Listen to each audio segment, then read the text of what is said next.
Marcus Rashford কি বার্সেলোনাতেই থাকবে নাকি ম্যানচেস্টার ইউনাইটেডে ফিরে যাবে?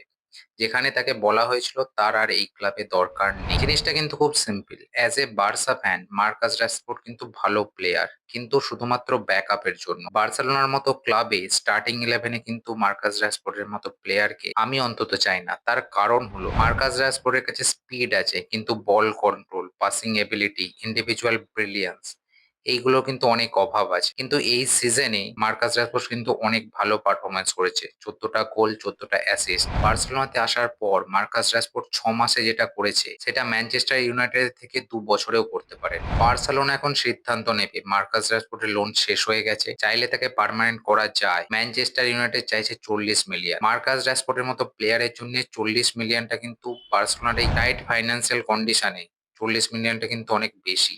এই ডিলটা যদি 30 মিলিয়ন বা 35 মিলিয়নের মধ্যে হয় তাহলে কিন্তু ব্যাকআপ হিসাবে মার্কাস রাশফোর্ড বেস্ট প্লেয়ার।